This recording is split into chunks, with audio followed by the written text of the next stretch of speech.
Antes que qualquer forma existisse, antes que houvesse som, cor ou pensamento, antes que o tempo desse seu primeiro passo, havia apenas um grande e silencioso vazio, um silêncio tão profundo que parecia eterno. E ainda assim, dentro desse silêncio, algo pulsava, algo invisível, indescritível, algo vivo.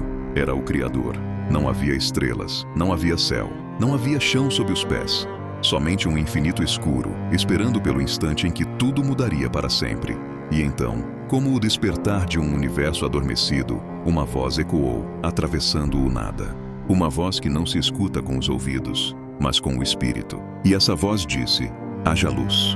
De repente, o nada se abriu. A escuridão fugiu diante de um brilho que nasceu como um relâmpago eterno. Não era apenas claridade, era a primeira expressão da existência. A luz ocupou o espaço, empurrando para longe a escuridão, separando ambos como dois reinos que jamais seriam iguais. E assim nasceu o primeiro dia, mas a criação estava apenas começando. No segundo dia, o Criador falou novamente, e sua voz moldou o que nossos olhos hoje chamam de céu. O firmamento se abriu como um lençol azul sendo estendido sobre um mundo ainda em formação. As águas foram divididas, parte acima, parte abaixo. O caos começava a ganhar ordem. O que antes era confuso, agora se organizava pelas mãos invisíveis do Autor da vida. Então veio o terceiro dia. O Criador ordenou que as águas se reunissem em um só lugar. E quando as águas obedeceram, a terra seca apareceu.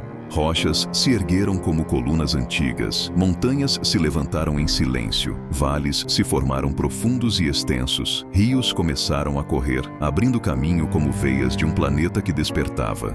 E sobre essa terra recém-revelada, ele disse: produza vegetação. E o solo explodiu em vida. Brotes verdes surgiram, primeiro tímidos, depois abundantes. Árvores elevaram seus galhos ao céu, flores abriram suas pétalas em cores impossíveis, frutos cresceram cheios de sabor. Toda a terra foi tomada por fragrâncias suaves, texturas novas, formas diversas. Era como assistir um jardim gigante tomando forma diante dos olhos. E tudo isso em apenas 3 dias. No quarto dia, o Criador fez algo ainda mais grandioso. Ele colocou luzes no céu para governar o dia e a noite. O sol nasceu com esplendor, iluminando tudo com calor e força. A lua, delicada e silenciosa, tomou seu lugar para governar a noite. E então, como um artista que decide acrescentar detalhes perfeitos, ele espalhou bilhões de estrelas pelo universo, cada uma acesa pela sua própria palavra. E cada estrela em sua posição obedecia. O quinto dia chegou, e o silêncio das águas foi quebrado. Criaturas marinhas surgiram em movimento, pequenas, enormes, coloridas, misteriosas. Baleias cortaram os mares profundos, cardumes dançaram como se tivessem coreografias próprias. Criaturas invisíveis aos nossos olhos preencheram cada gota d'água com vida. E nos céus, o ar se encheu de asas. Aves de todos os tamanhos e formas começaram a voar. Umas majestosas, outras ágeis, outras pequenas, mas todas vivas, todas parte do grande espetáculo da criação. E Deus viu que era bom. Mas então chegou o sexto dia, o dia mais íntimo de todos. O dia em que o Criador decidiu formar algo à sua imagem. Ele se inclinou sobre o barro da terra, moldou com cuidado, como um escultor que conhece cada detalhe da obra que está prestes a concluir. E então soprou nas narinas do homem o fôlego da vida. O homem abriu os olhos. Imagine o primeiro olhar humano na história.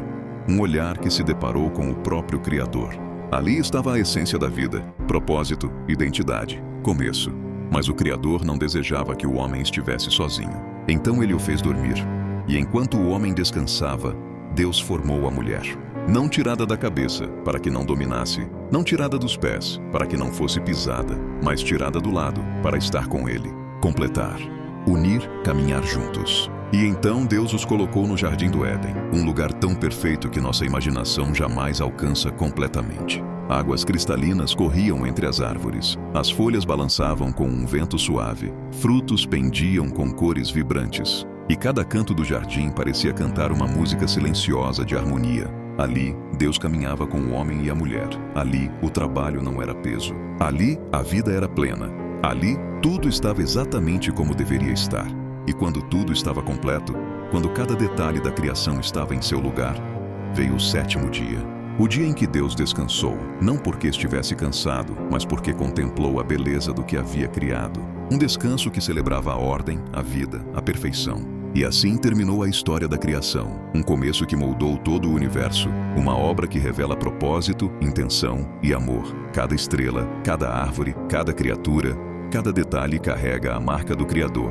E essa é apenas a primeira página da jornada humana, porque logo depois do paraíso virá a escolha, e com ela a queda. Mas essa é a próxima história.